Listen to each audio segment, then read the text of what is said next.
English మాట్లాడడానికి భయపడుతున్నారా? అయితే మీకోసమే ఈ స్పోకెన్ ఇంగ్లీష్ క్లాసెస్. వెంటనే కాల్ చేసి జాయిన్ అవ్వండి. పరలోకముక్తి చెప్దాం.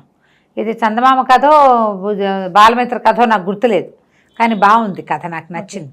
పరలోకముక్తి, లోకముక్తి, ముక్తి అంతే. అయితే మనం మామూలుగా ఏం చేస్తాము, బోల్డ్ అంత సంపాదిస్తాం, ఏదో తిన్నంత తింటాం. మామూలుగా లోకంలో అందరూ తిన్నంత తింటాం, మన పిల్లలు తిన్నంత తింటారు. అక్కడ పొలం, ఇక్కడ పొలం, అక్కడ ఆస్తి, ఇక్కడ ఆస్తి, అక్కడేదో ఇల్లు, ఇక్కడేదో ఇల్లు, ఎన్ని ఇల్లున్నా ఇంకా ఇల్లు, ఇంకా ఇల్లు, ఇంకా ఇల్లు, ఇంకా బంగారం, ఎంత కొన్నా చాలదు. వీటిలో ఒక్కటైనా మన వెనకాల వస్తుంది రాదు. కానీ తెలిసిన మన పిల్లలు ఏం చేస్తారు, వాళ్ళు కూడా మనం ఇంత చేరిస్తే వాళ్ళు ఇంకా ఊడ్చి చీపురు చాట వేసుకుని ఇంకా పెంచుతారు దాన్ని. ఆశ చావదు, అక్కడి నుంచి ఇంకా ఇంకా చేస్తూనే ఉంటాం. ఇందులో ప్రతిసారి ఇది మనం పట్టుకెళ్తాము, అలా ఆలోచించాం. అసలు తెలిసిన విషయమే తెలుసు, మనం పట్టుకెళ్ళము, అది మనందరికీ క్లియర్. పిల్లలకి ఉంటుంది అనుకుంటాం, అయినా ఎక్కడ అవుతాం రమ్మగారు, ఆగం కదా, ఆగలేకపోతాం. మాయ చేయ ఇదంతా. అయితే పూర్వం ఒక ఆయన ఇలాంటి ఒక విచిత్రమైన ఆలోచన చేశాడు, సంపాదించిన ఆయన. ఆ కథ అనమాట ఇది. ఓకే. సుధాముడు అని ఒక మహాముని ఉన్నాడు, ఒక ముని. ఆయన ఎప్పుడూ తపస్సు చేసుకుంటూనే ఉండేవాడు. చేయగా అగ్నిహోత్రుడు ప్రత్యక్షమయ్యాడట. అగ్నిదేవుడు ప్రత్యక్షమై అగ్నిని ఉపాసన చేసేవాడు ఆయన. దేనైనా ఉపాసించవచ్చు మనం, ఇంద్రుడిని ఉపాసించే వాళ్ళు కూడా కనపడతారు. ఈ అగ్ని ఉపాసనతో అగ్నిదేవుడు ప్రత్యక్షమైతే ఈయన సుధాముడు నాకు ముక్తిని ప్రసాదించు దేవా అన్నాడు. నీకు ముక్తి రాదురా నాయన, నువ్వు నీ జన్మల కింద నువ్వు కోటీశ్వరుడుగా జన్మించావు. సంపాదించి అదంతా అనుభవించలేక నా డబ్బంతా పరులపాలు అయిపోతుందేమో, ఇంకో జన్మెత్తి ఈ డబ్బుని అనుభవించాలన్న కోరికతోటి సముద్ర మధ్యంలో కుశద్వీపంలో ఒక నేలమాళిగ లాంటిది చేసి అందులో నువ్వు డబ్బంతా దాచిపెట్టావు. చచ్చిపోయావు. తర్వాత కాలంలో చచ్చిపోయాక 30 సార్లు పుట్టావు, కానీ నీకు అది గుర్తులేదు. వచ్చే జన్మలో ఎలా గుర్తుంటుంది? అంతేగా. ఇప్పుడు సంపాదించే కోటీశ్వర్లు, అపర కుబేరులు వీళ్ళంతా ఈ జన్మలో తమ ఎంజాయ్ చేయడానికి తమ పిల్లల 14 తరాల దాకా అనుభవించడానికి ఏర్పరుస్తున్నారు తప్ప మనతో పాటు తీసుకెళ్దామని ఉండదు, వచ్చి మళ్ళీ ఇక్కడే అనుభవిద్దామని ఉండదు. అవును. ఈయన అట్లా కాదు. ఈయన కుబేరుడిగా ఉన్నప్పుడు, కోటీశ్వరుడిగా ఉన్నప్పుడు అట్లా ఆలోచించి కుశద్వీపంలో ఉన్న ఒక నేలమాళిగలో పెట్టి దానికి మహామాంత్రికులని కాపలా పెట్టి మంత్రబద్ధం చేసి ఎవ్వరూ తీయకుండా నేనే స్వయంగా వచ్చి తీసుకుందామన్న ఆలోచనతోటి చేసావు. తర్వాత నువ్వు ఎన్నిసార్లు పుట్టావు, కానీ అది నీకు జ్ఞాపకం లేదు. జన్మలు ఎత్తగా చివరికి ముని జన్మ వచ్చింది నీకు. ఇప్పుడు నువ్వు మునిగా ఉన్నావు, తపస్సు చేసావు, తపస్సు చేసావు, ముక్తిని కోరతారు మునులు. అంటే అదే కదా, అదే ముక్తిని కోరేవాడే. నువ్వు ముక్తిని కోరుతున్నావు, నువ్వు ఎప్పుడు దాచిపెట్టావు చూడు, దాన్ని దానం చేసే కానీ నీకు ముక్తి రాదు. ఓహో, మరి అక్కడికి నేను ఎట్లా వెళ్ళండి అన్నాడు. నువ్వు ఎట్లాగైనా తంటాలు పడు. కుశద్వీపం, దానికి మాంత్రికులు కాపలా ఉన్నారు 30 జన్మల క్రితం. నీ ఇష్టం, నువ్వు అది ఏమైనా చేసిరా అప్పుడు నీకు ముక్తిస్తాను అని చెప్పాడు అగ్నిదేవుడు. కాంతిపేట ఇదేమిటి ఇలా వచ్చింది, ఇప్పుడు ఏం చేయాలి? సరే, అక్కడి నుంచి ఈ కుశద్వీపం ఎక్కడుందో అని అట్లా వెతుకుతూ బయలుదేరాడు. ద్వీపాలు అంటే సముద్రంలో ఉంటాయి జనరల్గా. సరే, సముద్ర తీరాలకి తిరిగేసరికల్లా సరే ఒక చోట జాలర్లు కొంతమంది ఆ కుశద్వీపం అనేది తమకు తెలుసు అనేసరికల్లా సరే బాగానే ఉందిగా. వాళ్ళందరూ అడిగారు, ఎందుకు బాబు కుశద్వీపానికి?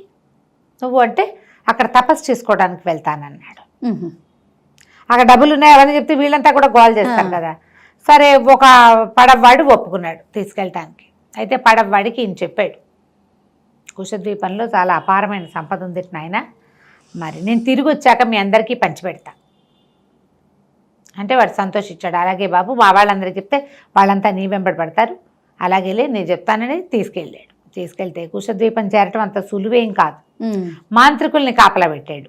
దారంతా జలచరాలు మీద పడుతూనే ఉన్నాయి. ఎలాగోలాగా చచ్చి చెడి ఆ కుశద్వీపానికి చేరాడు. చేరేసరికి కుశద్వీపం అంటే అదేదో ద్వీపం అంతే. అందులో అంత ద్వీపంలో తను ఎక్కడ దాచాడో తనకేం తెలుసు? ఎట్లా వెతుకుతారు? వెతకటం ఎట్లా? తీరా అక్కడికి వెళ్ళేసరికల్లా ఓ ఇద్దరు పొడుగాటి మహా పెద్ద పర్సనాలిటీస్ ఉన్నటువంటి భీకరాకారులు ఇద్దరు కనపడ్డారు. ఎందుకు వచ్చావని అడిగారు. తపస్సు చేసుకోవడానికి వచ్చానంటే వాళ్ళు లెంపకాయలు కొట్టేశారు. ఈయన్ని తపస్సు కాదు, దొంగ మొహం, ఇక్కడ ఏదో డబ్బు ఉందని వచ్చావు నువ్వు, పద నీ బోటి వాళ్ళు చాలామంది ఉన్నారు, ముందు అరకలు దునుదు కానీ తర్వాత నీ సంగతి చెప్తామని ఈడ్చుకుపోయారు. ఈడ్చుకెళ్తే తీరా అక్కడ ఈ బోళ్ళంతమంది ఎడ్లకు బదులుగా అరకలకి కట్టున్నారు. నాగలి దున్నడానికి ఉంటుంది కదా, తనకి ఆ ఎడ్ల బదులు మనుషులు ఉన్నారు. మనుషులు కట్టి ఉండేసరికల్లా ఏం చేస్తాడు, కట్టేశారు. లాగాడు, ఏం తప్పలేదు. అది వాళ్ళకి చెప్పాడు, నేను ఈ ద్వీపం నాదే ఒకప్పుడు కొన్ని జన్మల క్రితం, నేను ఇక్కడ అపార ధనరాశులు దాచిపెట్టాను అనేసరికల్లా వాళ్ళిద్దరు అన్నారు, గడిత గుడ్డులే, అపార ధనరాశులు ఎవడో దాచిపెట్టాడు 30 తరాలు గడిచిపోయినాయి, మా పెద్దవాళ్ళని నియమించాడు, మా పెద్దలు పోయారు, మేము వచ్చాం, ఆ డబ్బులు రక్షించడం మా బాధ్యత. నీబోటి మునులకి తాపసులకి అవి అందవు, అవి పెట్టినవాడు కోటీశ్వరుడు, వాడు నువ్వు కాదు, వాడెవడో మాకు తెలియదు, నువ్వైతే గ్యారంటీగా కాదు దున్నన్నారు. ఇక ఏం చేస్తాడు, వాళ్ళతో పడి దున్నటం మొదలుపెట్టాడు. రోజులు గడిచాక అక్కడున్న గుంపులు ఒక కుర్రాడు ఈయన్ని గుర్తుపెట్టాడు. వాడు ఈయన ఏ రాష్ట్రం నుంచి దేశం నుంచి వచ్చాడో ఆ రాజుగారి సైన్యాధిపతి లేదా రాజుగారి కొడుకు సూరసేనుడు.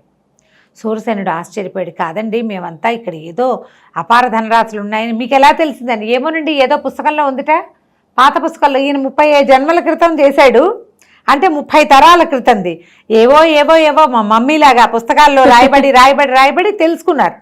వీడు వాడు మాట్లాడుకుంటుంటే మూడో వాడు విని ఒకడు, అట్లా వీళ్ళిద్దరూ ఎవరికో చెప్తే ఎవరో తెలుసుకుని ఒకళ్ళకి ఉత్తరం రాస్తే ఆ ఉత్తరం చేతిలో పడి ఇంకొకడు, ఆ పుస్తకం ఎక్కడో పబ్లిష్ అయితే ఎవరికో దొరికి 30 తరాల క్రితం పుస్తకాలు ఉంటాయి, ఎలాగో ఉన్నాయి, తాళపత్రాల్లో ఉందని, తాళపత్రాల్లో ఎక్కడైనా డబ్బు రహస్యాలు ఉన్నాయేమని వెతుకుతారు.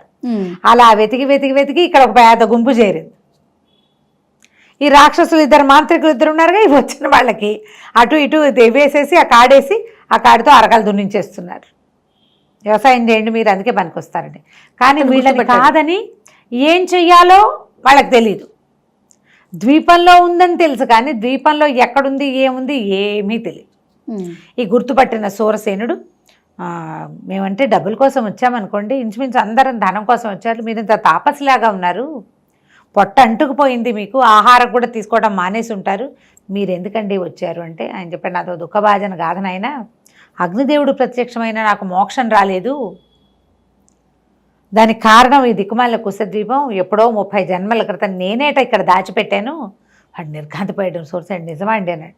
నిజం నాయన, దానికోసమే వెతుక్కుంటూ వచ్చా, లేకపోతే నాకు అన్నం కూడా అక్కర్లా, గుప్పెడు అన్నం అవసరం కూడా లేదు, ఈ వస్త్రాలు చూడు ఇవి కట్టుకుంటాను నేను, నాకెందుకు డబ్బు, ఆ డబ్బుని దానం చెయ్యాలి, అది ఇక్కడ లేకపోతేనే నాకు మోక్షం వస్తుంది అనేసరికి సూరసేనుడు అన్నాడు, ఎందుకో మీ మాట నమ్మాలనిపిస్తోంది నాకు, మనిద్దరం కలిసి వెతుకుదాం, పగలల్లా అరకలు కట్టి సాయంకాలం అవ్వగానే ఈ గుంపంతా ఓ చోట కూర్చుని అన్నాలు తినేవాళ్ళు. వీళ్ళిద్దరూ చల్లగా వెళ్ళి అట్లా తిరుగుతూ వెళ్ళేవాళ్ళు. మరి ఏదో ఒకటి ప్రయత్నం చేయాలి కదా. ఈ లోపల తిరుగుతుంటే ఇతను బాగా లోపలికి వెళ్ళాక కొన్ని భవనాలు శిథిలమైపోయినవి అట్లా వాటిని గుర్తుపడుతున్నాడు ఆయన.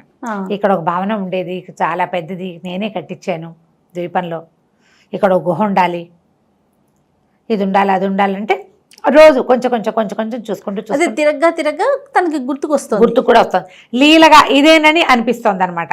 ఒక పురాతనమైన పాడుపడిపోయిన భవనము, దానికి లోపలగా ఉన్న ఒక గుహ. సరే అక్కడి నుంచి కొద్ది రోజులు అయ్యేసరికల్లా సూరసేనుతో కలిసి ఆ గుహలోకి ప్రవేశించేసాడు. అయితే మాంత్రికులు పసిగట్టేశారు, అమ్మ దొంగబడవా, నువ్వు కాస్త డబ్బులు తీసుకెళ్ళడానికి వచ్చావు, ఉండు నీ పని చెప్తాము అని మీదకి వచ్చారు యుద్ధానికి. వచ్చేసరికల్లా ఈయన అన్నాడు, అది కాదు, నా మాట అర్థం చేసుకోండి, నేను కాపలా పెట్టింది మిమ్మల్ని కాదు, అసలు నేను ఈ రూపంతో చెయ్యల, ఇది నాకు ఇలా జరిగిందని అతను చెప్పినా వాళ్ళు వినిపించుకోవాలి, మాకు అదంతా తెలీదు, దీన్ని కాపలా కాయటం అంతే మేము. సరే నువ్వు ఈ డబ్బుతోటి చచ్చిపోదు కానీ లోపలికి వెళ్ళి మొత్తం చూసిరమ్మన్నారు. లోపలికి వెళ్తే కొన్ని కోట్ల కొద్ది ధనరాశులు ఉన్నాయి. అగ్నిదేవుడు అబద్ధం ఎందుకు చెప్తాడు?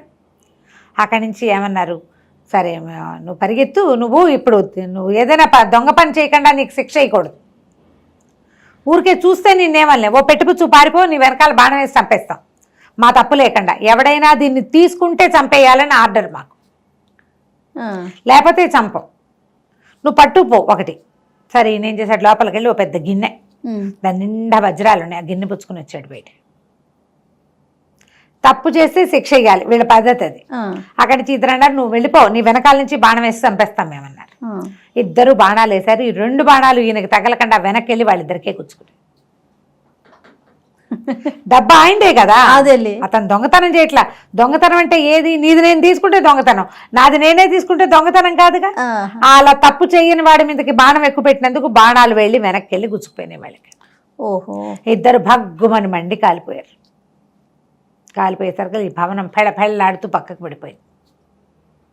ఏ గదిలో ఇతను ఇంత బంగారాన్ని డబ్బుని మణిమాణిక్యాలు నిక్షిప్తం చేశాడో ఆ గది ఇట్లా ప్రస్ఫుటంగా కనబడడం మొదలుపెట్టింది. సూర్యసేనుడు ఆశ్చర్యపడి అందరినీ పిలిచాడు, రండి రండి, ఆశపడద్దు దీనికోసం, నేను పక్కనే ఉన్నాడు సూర్యసేనుడు, ఆశపడద్దు, ఆ డబ్బంతా అయ్యింది.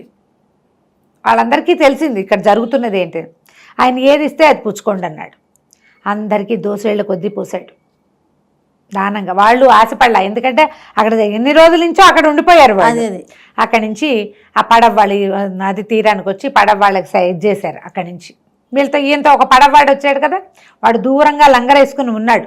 ఎన్ని రోజులో ఉన్నాడు, ఈయన బతుకుంటాడో చచ్చిపోతాడో తెలియదు, కానీ వాడికి ఆశ అనమాట.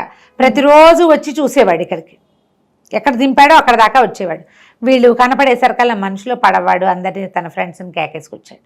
ఇక్కడున్న ధనరాశులన్నీ మూటలుగా కట్టి మొత్తం బయటికి మోసుకెళ్ళి పడవాళ్ళకి బెస్తవాళ్ళకి ఆ ఊళ్ళో ఉన్న జనాలందరికీ దోశలతోటి పంచేశాడు, ఒక్కటి కూడా ఉండనివ్వకుండా. పంచిన తర్వాత ఆయన మరణించాడు. మరణించిన వాడికి అగ్నిహోత్రుడు ఏం చెప్పాడు, నీకు ముక్తి లభిస్తుంది అన్నాడు కదా. పంపకం అయిపోగానే ఈయన వెళ్ళిపోయాడు. సూర్యసేనుడికి చెప్పాడు, నాయన నాకు కాస్త ఇది చేసేసి అగ్ని సంస్కారం చేయి నాకు అని. ముందే సూర్యసేనుడికి పెద్ద వాటా ముట్టింది అతనితో పాటు ఉండటం వల్ల. సూర్యసేనుడి అగ్ని సంస్కారం చేశాడు, ఆయన రుణం తీర్చేసుకున్నాడు తనకు డబ్బు ఇచ్చినందుకు. మిగిలిన వాళ్ళందరి జయ జయధ్వానాల మధ్య ఈ సుధాముడు స్వర్గలోకానికి వెళ్ళిపోయాడు, ముక్తిలోకానికి మోక్షద్వార ప్రవేశం చేసేసాడు అనమాట. కథ కంచికి మనం ఇంటికి. సూపర్ రమ్మగారు. మోక్షం ఎలా వస్తుంటే మనం సంపాదిస్తే రాదు, దానం చేస్తే వస్తుంది. అది ఈ స్టోరీ లైన్ అదే అంతే కదండి. అంతే. చాలా బాగుంది రమ్మగారు. నమస్తే.